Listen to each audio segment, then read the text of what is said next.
Hi అందరికీ నమస్తే అండి. Welcome back to my channel. ఈరోజు సింపుల్‌గా, ఈజీగా ఉండే సొరకాయ గారెల్ని ఎలా ప్రిపేర్ చేసుకోవాలో చూద్దాము.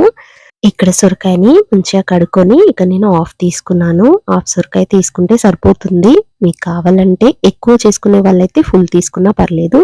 ఇక్కడ నేను పీల్ చేసుకొని కట్ చేసుకుంటున్నాను. మధ్యలోకి కట్ చేసుకోవాలి. ఇలా పొడవుగా కట్ చేసుకొని మధ్యలో ఉందంతా తీసేసుకోవాలి. గింజల్లా ఉంది.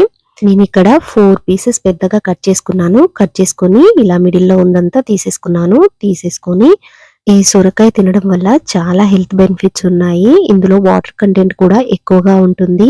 సొరకాయ తినడం ఇష్టం లేని వాళ్ళకి ఒకసారి ఇలా చేసి పెట్టండి. వాళ్ళు చాలా ఇష్టంగా తింటారు. ఇలా తురుముకొని అంతా నేను పక్కన పెట్టేసుకున్నాను. ఇక్కడ నేను అటుకుల్ని నానబెట్టుకున్నాను. అటుకుల్ని ఇలా మిక్సీకి పట్టుకోవాలి. అటుకుల్ని వేసుకోవడం వల్ల మంచి క్రిస్పీగా వస్తాయి.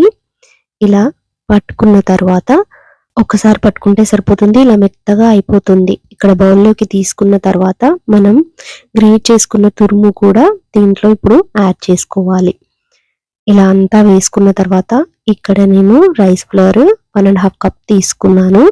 ఇందులో మనం కొన్ని కూడా వాటర్ యాడ్ చేయాల్సిన అవసరం లేదు. ఇక్కడ నేను పచ్చిమిర్చి, అల్లం, వెల్లుల్లి పేస్ట్ చేసుకొని ఆ పేస్ట్ని కూడా యాడ్ చేసుకోవాలి. పచ్చిమిర్చి నేను ఇక్కడ 5-6 తీసుకున్నాను. అవి చిన్నవి, కొంచెం కారం ఎక్కువగా ఉంటాయి కాబట్టి అన్నీ తీసుకున్నాను. ఇక్కడ మనం జీలకర్ర, నువ్వులు కూడా యాడ్ చేసుకున్నాను నేను. మనం కట్ చేసి పెట్టుకున్న ఆనియన్, ఉప్పు, ధనియా పౌడర్ ఒక 2 స్పూన్లు యాడ్ చేశాను నేను. కొత్తిమీర, ఇవన్నీ కూడా మంచిగా మిక్స్ చేసుకోవాలి. అంతా కలిసిపోయేలా మిక్స్ చేసుకోండి. వాటర్ అసలు వేయనవసరం లేదు.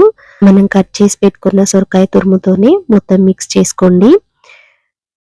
వాటర్ యాడ్ చేస్తే ఇంకా కొంచెం లూజ్ అయిపోయి గారెలు బారావు.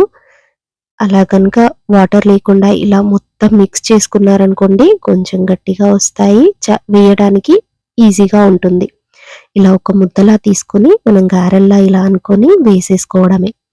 మనం ఎన్ని వేయాలో అన్ని కూడా ఇలా అనుకొని వేసేసుకోవడమే. మనం మిక్స్ చేసుకునేటప్పుడే స్టవ్ మీద కడాయి పెట్టుకొని ఆయిల్ని హీట్ చేసుకోండి. అప్పుడు మీకు టైం కూడా సేవ్ అయిపోతుంది. ఇలా ఒక సైడ్ వేగాక ఇంకో సైడ్ తిప్పేసుకోవాలి. ఈ సొరకాయ గారెలు వేగేసరికి కొంచెం టైం పడుతుంది. మనము తిప్పుతూ ఉండాలి. ఇది కొంచెం గోల్డెన్ బ్రౌన్ కలర్ వచ్చేంత వరకు వేపుకోవాలి. కొంచెం టైం అయితే పడుతుంది. ఓపికగా చేసుకోవాలి.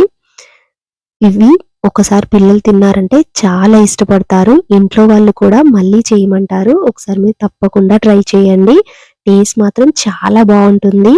ఇలా వేడివేడిగా అన్నీ తీసి పక్కన పెట్టేసుకోండి. కొంచెం చల్లారాక సర్వ్ చేసుకోండి. ఈ టైంలో తీసుకున్నా కూడా చాలా బాగుంటాయి.